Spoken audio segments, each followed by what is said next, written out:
Friends, welcome back to my channel. అందరు ఎలా ఉన్నారు? బాగున్నారా? మేము కూడా బాగున్నాము. మీరందరూ కూడా బాగుండాలని మనస్ఫూర్తిగా కోరుకుంటున్నాము.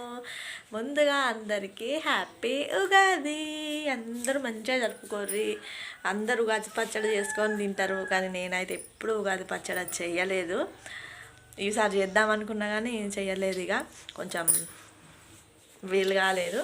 అయితే ఇప్పుడు మన వీడియో ఏంటిదంటే, డ్రెస్ బాగుందా చూడండి.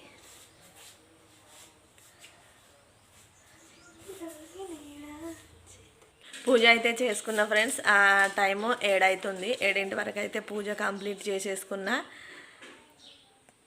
ఏదో నాకు తెలిసిన విధంగా ఇట్లయితే పూజ అయితే చేసేసుకున్నా ఫ్రెండ్స్. అయితే రేపే మా ఆయన మాల వేసుకుంటాడు. ఇక రేపటి కోసం ఇవాళ అంతా ఇల్లు అంతా క్లీనింగ్ చేయాలి. ఇగో ఇక్కడ చూస్తారు కదా, ఇక్కడ మా ఫంక్షన్ అప్పుడు ప్లేస్ మొత్తం మంచిగా సదిరినాం కదా, మళ్ళీ ఎక్కడ సామాన్లు అక్కడ అయిపోయినాయి. ఇప్పుడు ఇదంతా సామాన్ అంతా తీసి ఇదంతా సదిరి ఎందుకంటే ఈసారి ఇంట్లో భిక్ష పెట్టుకుందాము అనే ప్లానింగ్లో అయితే ఉన్నాము. మరి ఏమవుతుందో తెలియదు. దానికోసమనే చాలామంది స్వాములు వస్తారు కదా, వాళ్ళందరూ కూర్చోడానికని ఈ రూము మంచిగా రెడీ చేయాలని అనుకుంటా ఉన్నాము. మా ఆయన అయితే షాప్కి వెళ్ళిండు. వచ్చిన తర్వాత ఇదంతా క్లీనింగ్ పెట్టుకున్నాము, ఇక చేసుకోవాలి. ఇంకా ఏదో చెప్దామని మర్చిని ఇప్పుడే. మేము ఈ దేవుని రూమ్ సపరేట్ లేదా అక్క అని ఎవరో ఒక సిస్టర్ అడిగింది.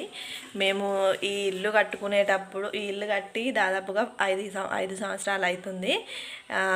ఇల్లు కట్టుకునేటప్పుడు మా దగ్గర అంత బడ్జెట్ లేదు, ప్లస్ అంత ఇంత అని కూడా మేము ఏం అనుకోలేదు. ఎందుకంటే కొన్ని సిచ్యువేషన్స్ వల్ల మేము ఇక్కడికి రావాల్సి వచ్చింది. అది కూడా ఇంత ఇల్లు కడతాము అంటే, ఇంత పెద్ద ఇల్లు అని మాకు అనిపిస్తుంది, మీకు అనిపించలేదు. కానీ ఇంత ఇల్లు కడతాము అని కూడా మేము అనుకోలేదు అసలు. ఇది ఒక్క రూమే కట్టి ఇందులోనే ఎట్లనో ఒక తీరు అడ్జస్ట్మెంట్ అయ్యి తర్వాత ఎప్పుడన్నా కట్టుకుందాము అన్న ప్లానింగ్లు ఉండే. కాకపోతే ఇంత రూము అని దీన్ని పునాది వేసి బెడ్ వేసిన తర్వాత ఇదే సాలుతుందా, మళ్ళీ మీ సామాన్ అంతా ఇదే నిండుతుంది, చుట్టాలంతా ఇబ్బంది అవుతుందని మళ్ళీ ఈ రూమ్ పెంచినాము. ఇక అట్లా కొంచెం పెద్దగానే అయింది. అయినా మనకు ఆడోళ్ళకి ఎంత జాగున్నా సరిపోదు. అట్లా ఇక మేము దానికోసం అంత అప్పుడేం అనుకోలేదు. అందుకే ఈ కిచెన్ అని దేవుళ్ళ రూమ్ అని సపరేట్ ఏం తీయలేదు. అట్లా దాని ముచ్చట అయితే ఇక చిన్నగా ఇట్లా అంటే, మేము ఇంతకుముందు ఉన్నదానికంటే ఇప్పుడు ఇది ఒకటి నాకు ఓకేనే. ఇంతకుముందు అయితే ఇంత రూమ్ కూడా లేకుండే, ఓన్లీ ఇది కనబడుతుంది కదా, ఇక్కడ నుండి ఇక్కడికి ప్లస్ అక్కడ నుండి అంతే ఉండే, ఇటు ఏం లేకుండే. మా మంచాలు కూడా పట్టే అంత ప్లేస్ లేకుండే అన్నట్టు. మా అత్తమ్మ వాళ్ళ ఇంటి దగ్గర కింద పడుకునేటోళ్ళము. మళ్ళీ అల్లనే నాకు 2 పిల్లలు, చిన్న పిల్లలు, చాలా కష్టమైంది.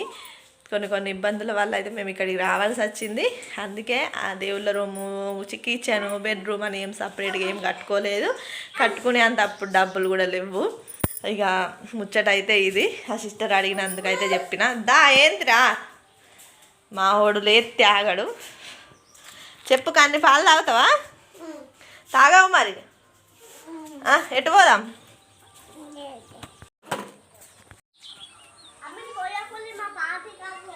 ఎవరు ఇచ్చిల్లే?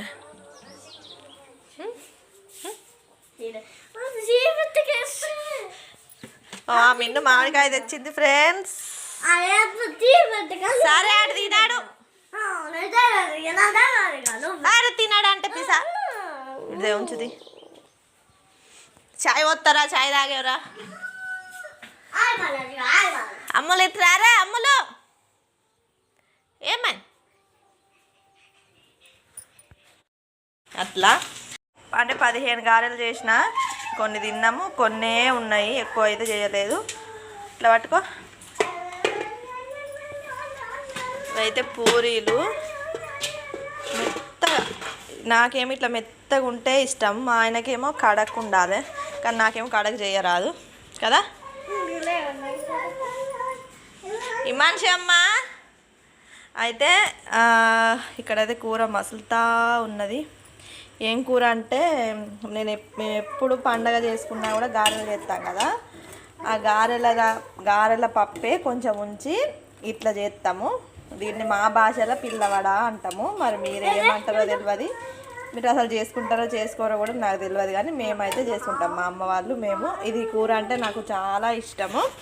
మా ఆయన అయినా నేనైనా తింటాము. ఇంకా అన్నం అయితే వండలేదు. ఇగో చాయ్ అయితే పొద్దున్న చేసింది. మిన్ను తాగుతానంటే ఇచ్చేసిన. ఓయ్ ఉగాది చెప్పు డాడీ. హ్యాపీ ఉగాది.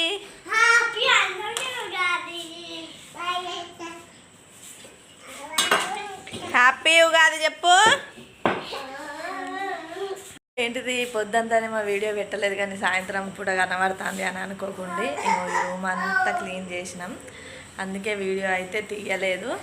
ఇక చేసుకున్న అప్పాలు కొన్ని అంటే కొన్ని ఒక 10-15 గారెలు చేసిన, కొన్ని పూరీలు చేసిన. ఎందుకంటే అవి మిగిలి ఉన్నా కూడా రేపు ఆయన ఫాస్టింగ్ నేను ఫాస్టింగ్ కాబట్టి ఎవరు తినలేము. పిల్లలు అయితే అంతకే తినరు, అందుకనైతే చేయలేదు.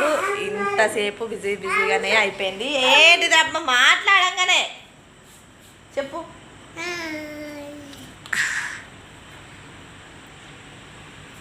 హ్యాపీ ఉగాది అను. హ్యాపీ ఉగాది. నువ్వు చెప్పు కన్నీ. హ్యాపీ ఉగాది.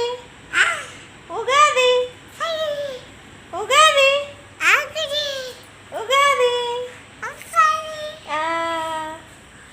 అయితే ఈ రూము మొత్తము ఇగో ఇదంతా క్లీన్ చేసినాం. ఇవి ఇక్కడ నుండి రేపు షిఫ్ట్ అవుతాయి. ఇవి ఇక మీద ఉన్నాటినైతే ఏం చేయలేము, అయ్యా ఇక్కడ ఉండుడే. ఇక మా సాములు వచ్చినా కూడా ఇక్కడ భిక్ష చేసుకుంటారు అనేసి ఆలోచించుకున్నాం. మరి ఏమవుతుందో. ఏందమ్మా ఇప్పుడు నేను చేసిన గారెలు చూపెడతా చూడు. కూడా ఉగాది పచ్చడి చేసుకుందామనే దాంట్లోనే ఉండే, కాకపోతే కొంచెం అసలు ఏమైందో ఈ సంవత్సరం మొత్తం నాకు అసలు గజిబిజి అవుతుంది. నేను అనుకున్న ఏ పనులు కూడా చక్కగా అవుతలేవు. ఏం చేద్దాం, దేనికైనా రెస్పెక్ట్ ఉండాలి అంతే. ఇంకొకటి అసలు ఏందో ఈ మిడిల్ క్లాస్ వాళ్ళ బతుకులు ఏందో కానీ పుడితే ఫుల్ రిచ్గానే పుట్టాలి, లేదంటే మొత్తానికే బీదగా పుట్టాలి, అంటే పేదరికంలో పుట్టాలి. ఈ మధ్యతరగతి బ్రతుకులు ఏది డబ్బులు ఉన్నా ఏది కొనలేక, కొంటే ఎక్కడ ఖర్చు అయిపోతాయో, అంటే అంత ఖర్చు పెట్టి మనం కొనలేము అని, ఉన్న పైసలు ఖర్చు పెడితే రేపు ఎట్లా బతుకుడు అని, అసలు పైసలు ఎట్లా అంటే ఎట్లా సంపాదించడం అని ఇదంతా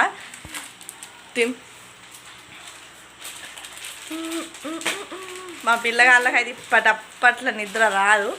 9-10 బరాబరి. ఈ వికెట్ 9 అయితే ఈమె పడుకుంటుంది, కానీ ఇగో ఈయననే ఎటువైంది. ఇక ఈయన కందిగాడు అస్సలు వంటాడు. 10 కావాలి, 10 అయినా కూడా 12ంటికి ఒకసారి లేస్తాడు, 2ంటికి ఒకసారి లేస్తాడు, 3ంటికి ఒకసారి లేస్తాడు, గంటకు లేస్తూనే ఉంటాడు. వాడు వండాడు, నన్ను వండనియ్యాడు అట్లా.